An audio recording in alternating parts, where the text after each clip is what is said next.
పితా పుత్ర పవిత్రాత్మనామమున ఆమెన్.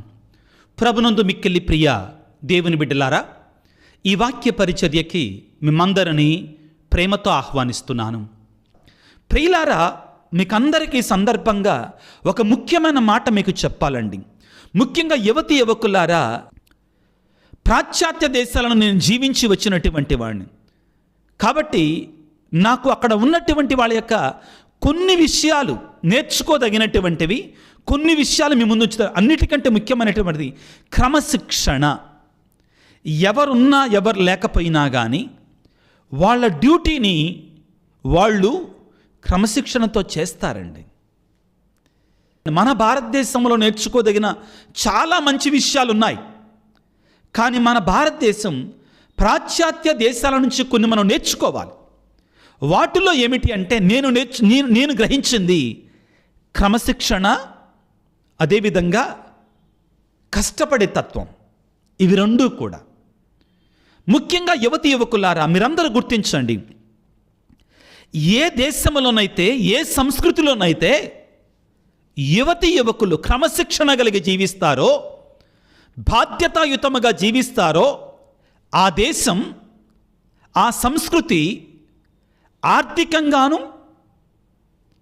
అభివృద్ధి పరంగా కూడా ముందుకు దూసుకొని వెళుతుంది. ముఖ్యంగా భారతదేశానికి ప్రియులారా, యువత ఒక పెట్టని కోట లాంటిది, కట్టని కోట లాంటిది. ఒక బలం, ఒక శక్తి, యువశక్తి భారతదేశంలో బిట్వీన్ 50 and 19 వయసు, 19 నుంచి 50 సంవత్సరాల మధ్య వయసు వాళ్ళు ఏ దేశంలో లేనంతగా ఉన్నారు. కానీ నాకు భయం కలిగించేది, నిజంగా భయం కలిగించేది ఏంటంటే, మన యువత చాలామంది, అందరూ అంటలేదండి, కొంతమంది చాలా తప్పుదారిన వెళుతున్నారు, సోమరితనానికి అలవాటు పడుతున్నారు. యువతి యువకులారా, ఒకళ్ళ కోసం కష్టపడొద్దు, ఒకళ్ళ కోసం చదవద్దు, ఒకళ్ళతో పోటీ వద్దు. ఆ విధంగా చేస్తే మనకి దరిద్రులు మనకు ఎక్కువ మంది కనపడతారు, సోమరులు మనకు ఎక్కువ మంది కనపడతారు. నీతో నీకే పోటీ. దేవుడు నీకు ఇచ్చినటువంటి నీ ఆ తాళంతులతో నువ్వు పోటీ పడాలి, నువ్వు శ్రమించాలి, నువ్వు కష్టపడాలి, నువ్వు పాటుపడాలి. యువతి యువకులారా, ఈ సందేశం మీకోసమే. ఏ కార్యాన్ని చూసినా కానీ ఒక తపనతో చెయ్యండి, ఒక ప్యాషన్తో చెయ్యండి. చెడు అలవాట్ల జోలికి వెళ్ళకండి. క్రమశిక్షణ కలిగి ఉండండి. క్రమశిక్షణ, ఆత్మీయ క్రమశిక్షణ, లౌకికమైన క్రమశిక్షణ. ఇక్కడ మీరు గుర్తించాల్సింది ఏమిటి అంటే ప్రియులారా, శరీరాన్ని అదుపులో పెట్టుకోండి. శరీరం యొక్క ఆరోగ్యం కొరకు మీరు పాటుపడాలి. ఇది అవసరం. యవ్వన ప్రాయంలో ఉన్నటువంటి వారందరూ కూడా నిరంతరం కూర్చొని ఉండకూడదు. వ్యాయామం ఉండాలి శరీరానికి. ఇది శారీరక క్రమశిక్షణ. వాకింగ్ చేయి. 2-3 ఫ్రెండ్స్ కలిసి మంచిగా వాకింగ్ చేసుకుంటూ మంచి మాటలు మాట్లాడుకుంటూ వెళ్ళండి. ఏదైనా జిమ్ ఉంటే జిమ్కి వెళ్ళండి. అలాగనేసి నేను 6 ప్యాకులు 8 ప్యాకుల గురించి మాట్లాడతలేదండి. Very very important. పౌలు గారు ఏమంటారు, నీ దేహము దేవుని యొక్క ఆలయం. It is your responsibility to protect your body. ఆరోగ్యంగా చూసుకోవాలి. నీ దేహం దేవుని యొక్క ఆలయం. ఆ ఆలయాన్ని నువ్వు శారీరకంగా కూడా మంచిగా కాపాడుకోవాలి. పౌలు గారు అంటారు పిల్లారా, ఏమిటి అంటే శారీరక వ్యాయామం మంచిదే, దానికంటే కూడా ఆత్మీయ వ్యాయామం, క్రమశిక్షణ ఇంకా మంచిది. రెండవది, మానసికమైనటువంటి వ్యాయామం ఉండాలి మనకి. Reading good things, bad things చూడటం, బ్యాడ్ థింగ్స్ చదవడం అనేటువంటిది ఆ మానసికమైన రుగ్మత, రోగం కిందకు వస్తుందండి. పాడైపోతాం. You become what you read. You become what you read. నువ్వేదైతే చదువుతావో, ఏదైతే మళ్ళీ మళ్ళీ చూస్తావో, ఏదైతే మళ్ళీ మళ్ళీ చేస్తావో, నువ్వు అదిగా మారిపోతావు. నువ్వు దానిలాగానే మారిపోతావు. అవునండి, జాగ్రత్త వహించండి. యువతులారా, యువకులారా, ఈ మధ్యకాలంలో స్త్రీలు వేసుకునే బట్టల గురించి చాలా ప్రచారం జరుగుతుంది, చాలా డిస్కషన్స్ జరుగుతున్నాయి. నేను వాటి లోపలికి వెళ్ళటం లేదు, కానీ ఒక పద్ధతి కలిగినటువంటి డ్రెస్ ఉండాలి. దాన్ని నేను అలా ఉండాలి ఇలా ఉండాలని నేను చెప్పనండి. ఒక సమాజము, ఒక సంస్కృతి, ఒక పద్ధతి అనేటువంటిది ఉంటుంది. పాశ్చాత్య దేశాలలాగా మనం వెంటనే మారిపోవాలంటే అది సాధ్యపడేది కాదు, అది మంచి కూడా కాదు మనకి. అలాగనేసి ఇగో గిరిగీసేసి ఇలానే ఉండాలి అని కూడా ఎవరు కూడా చెప్పలేరు. కాబట్టి నీవు మొదటిగా శారీరక క్రమశిక్షణ నీలో ఉంటుందా? రెండవది మానసికమైన క్రమశిక్షణ. ఏం చదువుతున్నావు నువ్వు, ఏం చూస్తున్నావు నువ్వు, జాగ్రత్త పడు. మూడవది చివరిది ఆత్మీయ క్రమశిక్షణ. అన్నిటికంటే ముఖ్యమైనటువంటిది, అన్నిటికంటే శ్రేష్టమైనటువంటిది. నీ ఆత్మీయ క్రమశిక్షణ ఏ విధముగా ఉంటుంది? ప్రార్థన చేసే విషయంలోను, దేవుని సన్నిధికి వెళ్ళే విషయంలోను, దివ్య పూజా బలిలో పాల్గొనటం, ఆత్మీయమైన కార్యాలు చేయటం, ఇతరులకి సహాయము చేయటం, ఇవన్నీ నీవు ఏ విధముగా చేస్తున్నావు? ఈ రోజున ప్రియులారా, జర్మనీ జనాభా మన ఆంధ్ర తెలంగాణ జనాభాలలో 10వ వంతు కూడా ఉండదు. మనం ఏమనుకుంటున్నామంటే అబ్బా జర్మనీని బీట్ చేసామనుకుంటున్నాం. అది బీట్ చేసినట్టు కాదు, వాళ్ళకు కూడా అంత జనాభా ఉంటే అప్పుడు మన రేషియో ఎంత ఉంటుంది? జపాన్ మనకంటే చిన్న దేశం. ఏంటి వాళ్ళలో ఉన్న గొప్పతనం? క్రమశిక్షణ. క్రమశిక్షణ. యువతి యువకులారా, దయచేసి గుర్తుపెట్టుకోండి, ఇనప మొక్క ఏమీ ఉపయోగించకుండా అట్ట గాలికి పడవేసినా పాడైపోద్ది. దాన్నే తీసుకొని వచ్చి ఒక మెషిన్లో ఒక ఇంజన్ లాగా తయారు చేయటం, ఒక కొడవలిలాగా, ఒక కత్తిలాగా, ఒక గొడ్డలిలాగా, ఒక పారలాగా తయారు చేసి పనిముట్టుగా వాడినాక అది కూడా కరిగిపోతుంది. కానీ గుర్తుపెట్టుకోండి, అసలు వాడకుండా అలా ఉంచినటువంటి ఆ ఇనప మొక్క వాడుతున్నటువంటి ఇనప మొక్క కంటే తొందరగా నాశనం అయిపోతుంది. మనం కూడా అంతే. ఉపవాసం ఉండటం కష్టం అనుకుంటున్నావా? ప్రార్థన చేయటం కష్టం అనుకుంటున్నావా? నీ జీవితం ఏ విధముగా ఉంది? నీ బ్రతుకు ఏ విధముగా ఉంది?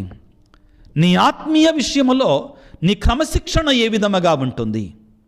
ఆత్మ పరిశీలన చేసుకో బిడ్డ, ఆత్మ పరిశీలన చేసుకో.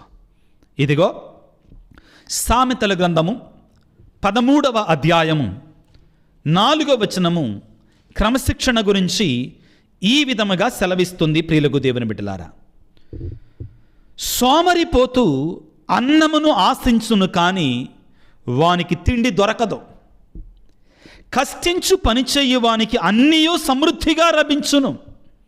నువ్వు ఏ విధముగా ఉంటున్నావు? నేను 3 లెవెల్స్ చెప్పాను. శారీరకమైనటువంటి, మానసికమైనటువంటి, ఆత్మీయమైన లెవెల్స్. ఈ మూడిటిని కూడా నీవు బేరీజు వేసుకో. ఎస్, పరిశీలన చేసుకో. ఈ మూడిటి విషయంలో నువ్వు శ్రద్ధ వహించు. ఈ మూడిటి విషయంలో నువ్వు క్రమశిక్షణ కలిగి ఉండు. నీ జీవితంలో నువ్వు అద్భుతాలు చేస్తావు, ఆశ్చర్య కార్యాలు చేస్తావు. ఇక్కడ నేను మీకు యువతి యువకులారా, నన్ను డోంట్ మిస్అండర్స్టాండ్ మీ, అలాగనేసి చాదస్తంగా జీవించండి అని కూడా నేను అననండి. కొన్నిసార్లు కొంతమందిని చూస్తుంటే భయం వేస్తుండే, పిచ్చిలాగా వెళుతుంటారండి. దేవుడు అలా కోరుకోడండి. ఏది వెర్రితనముతో వెళ్ళటం, కొన్నిసార్లు అక్కడేదో అది చేస్తున్నారని, ఇక్కడేదో ఇది చేస్తున్నారని, తంత్రాలని, మంత్రాలను, వాటి జోలికి అంటలా. ఒక పద్ధతి కలిగిన, ఒక ఆత్మీయమైన క్రమశిక్షణతో ముందుకు వెళ్ళు. అద్భుతాలు చూస్తావు, నీవు ఆశ్చర్య కార్యాలు చూస్తావు. ప్రియులారా, కీర్తన, దావీదు రాసిన కీర్తనలో మొట్టమొదటి కీర్తనలో ఈ ఆత్మీయ క్రమశిక్షణ గురించి చక్కని మాటలు పలుకుతాడు. ప్రతిరోజు దేవునికి ప్రార్థన చేసుకునేవాడు, దేవుని మీద ఆధారపడేటువంటి వారు, దేవుని యొక్క వాక్యాన్ని చదివేవాడు ఏ విధంగా ఉంటాడు? జాగ్రత్తగా ఆలకించండి. 2 మాటలు చదువుకుందాం. కీర్తన 1వ వచనం, దుష్టుల సలహాలను పాటింపనివాడు, దుర్మార్గుల దుష్కార్యములలో పాల్గొననివాడు, ప్రభువును వేళాకోళము చేయువారితో చేతులు కలపనివాడు ఆయన నరుడు ధన్యుడు. ఇది క్రమశిక్షణ అంటే. ఇది క్రమశిక్షణ. వాక్శుద్ధి కావాలి. నువ్వు వాక్కు శుద్ధంగా మాట్లాడాలి, చెడు మాటలు రానివ్వకూడదు క్రమశిక్షణ అంటే. అతడు ప్రభువు ధర్మశాస్త్రమును ఆనందముతో పారాయణము చెయ్యును, రేయింబవళ్ళు మననము చేయుచుండును. ఇక్కడ రేయింబవళ్ళు చదవటం కదండి, మననం చేయటం. మరియ తల్లి ధ్యానం చేసింది కదా, చదివేది ఒక అర్ధగంటే కావచ్చు కాక దాన్ని తలపోయాలి. అతడు ఏటి ఒడ్డున నాటగా సకాలమున పండ్లనిచ్చు ఆకులు వాడకయుండు చెట్టు వంటి వాడు. అతడు తాను చేపట్టు కార్యములంటిలోడు విజయమును పొడుతాడు. క్రమశిక్షణ కలిగినటువంటి వాడు ఈ విధంగా ఉంటాడు. క్రమశిక్షణ లేనటువంటి వాడు ఎలాగా ఉంటాడో వినండి ఇప్పుడు. కానీ దుర్మార్గులు అట్టివారు కారు, వారి కళ్ళమునకు గాలికి ఎగిరిపోవు పొట్టు వంటి వారు. దుష్టులు దేవుని తీర్పును తట్టుకుని నిలవజాలరు, పుణ్యపురుషుల బృందమును చేరజాలరు. నీవు ఏ విధంగా ఉన్నావు బిడ్డ? నీ జీవితం ఏ విధముగా ఉంది? నీలో ఈ క్రమశిక్షణ ఉందా?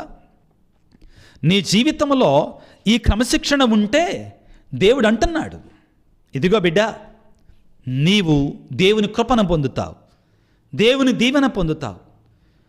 ప్రియులారా, మనము దేవునికి ఎడల భయభక్తులు కలిగి జీవిస్తే మనం ఊహించని రీతిలో, కొన్నిసార్లు అసలు మనం ఊహించమని ఇది జరుగుద్దని, అద్భుతాలు జరుగుతాయి. మనం అనుకుంటాం ఇది జరుగుద్దా నాకు అనుకుంటా, కానీ అది జరిగిపోద్దండి. అద్భుతం అది. అది నువ్వు చేస్తున్నటువంటి ఆత్మీయ క్రమశిక్షణకు ప్రతిఫలం. వాక్యాన్ని చదువుకుందాం. 128వ కీర్తన 128వ కీర్తన 1వ వచనం. బిడ్డలారా జాగ్రత్తగా ఆలకించండి. ప్రభువు పట్ల భయభక్తులు చూపుచు అతని మార్గములు నడుచు నరులు ధన్యులు. నీవెప్పుడైతే క్రమశిక్షణ కలిగి దేవునిల భయభక్తులు కలిగి అతని మార్గం నడుస్తావో, అరే ఎదుటివాడు అన్యాయం చేస్తున్నాడు పెరిగిపోతున్నాడు, ఎదుటివాడు లంచం తీసుకుంటున్నాడు పెరిగిపోతున్నాడు, ఎదుటివాడు ఏ పని చేయటంలో నాటకాలు ఆడుతున్నాడు కానీ పెరిగిపోతున్నాడు. గుర్తుపెట్టుకో, బైబిల్ ఏమంటుందంటే అట్టివాడు తలవని తలంపుగా పడిపోతాడు. కానీ దేవుని యొక్క వాక్యం ఏమంటుందంటే దేవుని పట్ల భయభక్తులు చూపు నరుడు, అతని మార్గంలో నడుచు నరులు ధన్యులు. నీ కష్టార్జితమును నీవు అనుభవిస్తావు. మీకందరికీ మళ్ళా చెప్తున్న యువతి యువకులారా, ఊరికే నాకు రావాలి అనేటువంటి ఆ యాటిట్యూడ్ మనకు వద్దండి. ఒకసారి మీరు నెట్లోకి వెళ్ళి, మీకు అందరికీ ఫోన్లు ఉన్నాయి, మంచి వాటిని సెర్చ్ చేయండి. అబ్రహాం లింకన్ గారు తన కుమారుడికి యొక్క టీచర్ గారికి ఒక ఉత్తరం రాస్తాడు. The letter is there in the internet. Search చేయండి. నా కుమారుడు ఉచితంగా వచ్చిన $1000 కంటే, వినండి మాట, ఉచితంగా వచ్చిన $1000 కంటే కష్టపడి సంపాదించిన $1 ఎక్కువ తృప్తినిస్తుంది. ఉచితంగా వచ్చిన $1000 కంటే కష్టపడి సంపాదించినటువంటి $1 ఎక్కువ తృప్తినిస్తుంది అని నేర్పించి నా కుమారునికి అని చెప్తాడు.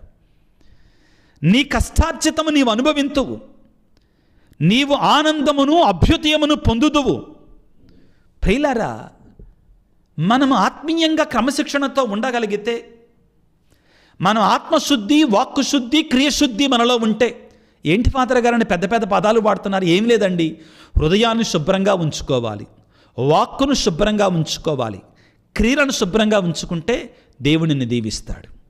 ఈనాడు మనం దేవుని వేడుకుందాం. పిల్లారా, అయ్యా మాకు నేర్పించు నాయన, ఇదిగో నీ బాటలు నడవడానికి, నీ త్రోవలు నడవడానికి ఆత్మీయ క్రమశిక్షణ కలిగిన బిడ్డలుగా మాకు నేర్పించు నాయన అని వేడుకుందాం. పిల్లారా, గలతీ పత్రిక 6వ అధ్యాయము 9-10 వచనాలు చదువుకుందాం. గలతీ పత్రిక 6వ అధ్యాయం 9-10 వచనాలు చదువుకుందాం. కనుక మనము సత్కార్యములు చేయుట యందు విసుగు చెందరాదు. మంచి కార్యాలు చేస్తున్నప్పుడు విసుగు రాకూడదండి, మనకి అలసట రాకూడదు. అవి మనకి తృప్తినివ్వాలి, సంతోషాన్నివ్వాలి, శక్తినివ్వాలి. పౌలు గారు అంటున్నారు, క్రమశిక్షణలో ఉండటం వల్ల విసుగు ఉండకూడదు. అబ్బా, ఇంక ఎన్నిసార్లు బైబిల్ చదవాలి? నో, బైబిల్ చదువుతుంటే నీకు సంతోషం కలగాలి, తృప్తినివ్వాలి నీకు. మొదట్లో సైతానుడు ఏడ్పిస్తాడు, మొదట్లో సైతాను నిరుత్సాహపరుస్తాడు. వద్దులే, ఇవాళ వద్దులే అంటాడు. కానీ నువ్వు మళ్ళీ చదివితే ఇర్మియా గ్రంథంలో అంటాడు, ప్రభువా నీ వాక్కులను నేను భుజింపగా అవి నాకు ప్రమోదమును చేకూర్చను అంటాడు. ఏం చేకూర్చని అంటండి? అవి తేనె కంటే తీయగా ఉండెను అని అంటాడండి. ప్రియ బిడ్డ, ఆ విధంగా ఉండాలి మనకు ఆత్మీయ క్రమశిక్షణ. ఇదిగో మనము క్రైస్తవులమైన మనము ఆత్మీయ క్రమశిక్షణలో ఉన్నప్పుడు సత్కార్యములు చేయటం విసుగు చెందరాదు. ఏలయనా మనము అట్లు చేయుట యందు అలసట చెందకున్నచో మన కృషి ఫలితము సమయము వచ్చును. ఎంత చక్కటి మాట అండి. ఆ మంచి కార్యాలు చేయటంలో మనం అలసట చెందకుండా చేస్తే మనం ఆ కృషి ఫలితాన్ని పొందే సమయం వస్తుంది. దేవుడు మనకి ఫలితాన్ని ఇస్తాడు, ఆ అద్భుతాన్ని చేస్తాడు, ఆశీర్వాదాన్ని ఇస్తాడు. ఆ తర్వాత అంటాడు, కనుక అవకాశము దొరికినప్పుడల్లా మనం అందరకు అందును విశేషించి మన విశ్వాసపు కుటుంబానికి చెందినటువంటి వారికి మంచిని చేద్దాం. ఇదే క్రమశిక్షణ అంటే. ప్రియులారా, క్రమశిక్షణ అంటే ఒక మాట చెప్పనా? చదువుకోండి పిల్లారా. లూకా సువార్త 4వ అధ్యాయం 16వ వచనంలో ఉంటుందండి. యేసు అలవాటు చొప్పున ప్రార్థనా మందిరమునకి వెళ్ళాను. ఏం చేశాడంటండి? అలవాటు చొప్పున, గుడ్ హ్యాబిట్, మంచి అలవాటు. ఏ అలవాటు అంటండి? దేవుని సన్నిధికి వెళ్ళే అలవాటు. అదేవిధముగా ఆయన తన అలవాటు చొప్పున ఏకాంతముగా ప్రార్థన చేసుకున్నటకై వెళ్ళాను. నీ అలవాట్లు ఏంటి? ఒకవేళ మనలో చెడు అలవాట్లు కొన్ని ఉదాహరణ. అలవాటు చొప్పున శుభ్రమైనటువంటి అలవాటు ఏంటంటే సారా షాపుకి వెళ్ళి వెళ్ళటం, మంచి అలవాటు. అలవాటు చొప్పున సెల్ ఫోన్లో చెడు వాటిని చూడటం, అలవాటు చొప్పున సిగరెట్లు కాలవటం, బీడీలు కాల్చటం, అలవాటు చొప్పున ఆదివారం గుడికి వెళ్లకుండా ఉండడం. కొంతమంది అలవాట్లు ఇవ్వండి, వాటిని మానుకుందాం. అలవాటు చొప్పున దేవుని సన్నిధికి వెళ్ళటం, అలవాటు చొప్పున దేవుని యొక్క వాక్యాన్ని చదవటం, అలవాటు చొప్పున జపమాలను దగ్గరుంచుకొని జపమాలను జపించటం, అలవాటు చొప్పున ప్రార్థన చేయటం, అలవాటు చొప్పున కుటుంబంతో ఎక్కువ సమయాన్ని గడపడం, అలవాటు చొప్పున ఇతరులకి సహాయము చేయడం. ఇది క్రమశిక్షణ. దేవుని వేడుకుందాం. దేవా, నీ ఆత్మతో మమ్మ అభిషేకించయ్యా, నీ ఆత్మవరాలు మాకు అనుగ్రహించయ్యా. మేమందరము కూడా ఆత్మీయ క్రమశిక్షణ కలిగి, మానసికమైన క్రమశిక్షణ కలిగి, శారీరకమైన క్రమశిక్షణ కలిగి, భౌతికమైన క్రమశిక్షణ కలిగి జీవిస్తూ నీ కృప, నీ దీవెన, నీ ఆశీర్వాదాలు పొందుకొని మా జీవితంలో ముందుకు సాగే బిడ్డలుగా మమ్మల్ని దీవించమని తలల వంచి ప్రార్థన చేసుకుందాం. ప్రేమమయుడా, కనికర సంపన్నుడా, ఆత్మీయంగాను శారీరకంగాను మానసికంగాను బుద్ధిమంతులమై ఉండాలని, క్రమశిక్షణ కలిగి ఉండాలని నువ్వు కోరుకునే దేవుడవు నాయన. నీవిచ్చిన ఈ శరీరాన్ని మంచి వ్యాయామం ద్వారా ఆరోగ్యంగా ఉంచడానికి మా ప్రయత్నాన్ని చేయటానికి మాకు సహాయం చేయండి. అదేవిధంగా అనవసరంగా చెడు దురలవాట్లకు లోనయ్యి తాగుడు, స్వీట్లు ఎక్కువగా తినటం, సిగరెట్లు, బీడీలు, డ్రగ్స్, వీటన్నిటి ద్వారా నీ ఆలయమైన ఈ శరీరాన్ని, దేహము దేవుని ఆలయము, ఈ శరీరాన్ని నాశనం చేయకుండా మాకు మనోజ్ఞానాన్ని తెరిపించండి. అన్నిటికంటే ముఖ్యంగా ఈ ఆధునిక ప్రపంచంలో ఎంతోమంది యువకులు సోమరితనానికి అలవాటైపోయి శరీరాన్ని శ్రమించకుండా, శ్రమకు గురి చేయకుండా ఆరోగ్యాన్ని పాడు చేసుకుంటున్నారు. అటువంటి వారందరి కొరకై ప్రార్థన చేస్తున్నాం. అదేవిధంగా ప్రభువా, మేమందరము కూడా ఈ శరీరాన్ని క్రమశిక్షణకు, శ్రమకు గురి చేసి ఆరోగ్యంగా కాపాడుకొని ఈ దేహము దేవుని ఆలయముగా మార్చడానికి కావాల్సిన శక్తినివ్వండి. ప్రేమమయుడా, మా మానసికమైనటువంటి దేవుని యొక్క జ్ఞానాన్ని మేము చెడువాటిపై ప్రయోగించకుండా, చెడువాటికి సమయాన్ని ఇవ్వకుండా, చెడువాటి వైపు చూడకుండా, చెడువాటిని చదవకుండా మాకు నేర్పించండి ప్రభుగా. బైబిల్ చదవటం, మంచి విషయాలు చదవటం, జ్ఞాన సంపత్తినిచ్చేటువంటి వాటిని వినడం, చూడటం, అటువంటి మంచి మనసు మాకు దయచేయి ప్రభుగా. అన్నిటికంటే ముఖ్యమైనది ప్రభుగా, ఈ హృదయాన్ని మేము ఆత్మీయ క్రమశిక్షణకు లోను చేసి నీకు ఇష్టమైన బిడ్డలుగా జీవించే కృపను మాకు దయచేయండి. ప్రేమమయుడా, అనారోగ్యముతో ఉన్నటువంటి బిడ్డలందరి కొరకే ప్రార్థిస్తున్నాం. నీ గాయపడిన హస్తం నుండి కారే రక్తముతో నీ బిడ్డలను ప్రోక్షించండి, శుద్ధి చేయండి, స్వస్థపరచండి. ఏ ప్రాంతంలో నీ బిడ్డలు ప్రభువా అనారోగ్యముతో బాధపడుతున్నారు వారందరినీ కూడా ప్రభువా నీవు స్వస్థపరచు నాయన, దీవించు నాయన. విశ్వసించుట నీ వలనైతే నీకు సమస్తము సాధ్యమని పలిక. స్వస్థపరచు, దీవించు, ఆశీర్వదించు. కుటుంబాలలో ప్రభువా నీ శాంతిని, నిజమైన సమాధానాన్ని సమృద్ధిగా నెలకొల్పండి. ప్రేమమయుడా, కనికర సంపన్నుడా, యవ్వన ప్రాయంలో ఉన్న బిడ్డలందరినీ దయతో దీవించండి ప్రభువా. ముఖ్యంగా ఉద్యోగము కొరకై, చదువుల నిమిత్తమై, వివాహ నిమిత్తమై ప్రార్థించమని అడిగిన బిడ్డలందరినీ నీ పాదాల సన్నిధిలో ఉంచమని, దీవించమని, ఆశీర్వదించమని వేడుకొనుచున్నాం. గర్భఫలము కొరకై భార్యాభర్తలను దీవించండి ప్రభుగా. ముఖ్యంగా ప్రభు ఎంతోమంది రుణభారముతో ఉన్న బిడ్డలందరినీ కూడా విడుదల దయచేయండి. అన్నిటికంటే ముఖ్యంగా ప్రభుగా ఆత్మ విషయములో దూరమైపోతున్న బిడ్డలను ప్రభువ కాపాడండి. నీ సన్నిధికి చేర్చుకొని నీ అద్భుతమైన ఆశీర్వాదాలతో నింపమని, నీ నిజమైన సంతోషముతో నింపమని మనాథుడైన క్రీస్తు ద్వారా వేడుకొనుచున్నాము తండ్రి, ఆమెన్. ప్రభువు మీతో ఉందరుగాక, మీ ఆత్మతో ఉందరుగాక. సర్వశక్తి గల సర్వేశ్వరుడు పిత, పుత్ర, పవిత్రాత్మ మిమ్ము మీ కుటుంబాలను చల్లగా దీవించి ఆశీర్వదించి కాపాడుదురుగాక. God bless you. దేవుడు మిమ్ము దీవించుగాక, ఆమెన్. ప్రియులారా, ఇటువంటి యువతీ యువకులను ఉద్దేశించి బోధించే వాక్యాలని మీ పిల్లలు ఉంటే వారిని బలవంతంగా కాకుండా ఒకసారి ఈ వాక్యాన్ని వినమని ప్రేమతో చెప్పడానికి ప్రయత్నం చేయండి. It will be useful for them.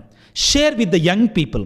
యువతి యువకులతో ఇటువంటి వాక్యాలను షేర్ చేయడానికి ప్రయత్నం చేయవలసిందిగా ప్రభు పేరిట మనవి చేస్తున్నాను. దేవుడు మనందరిని దీవించుదురుగాక. అందరికీ ప్రభు నామముల వందనాలు.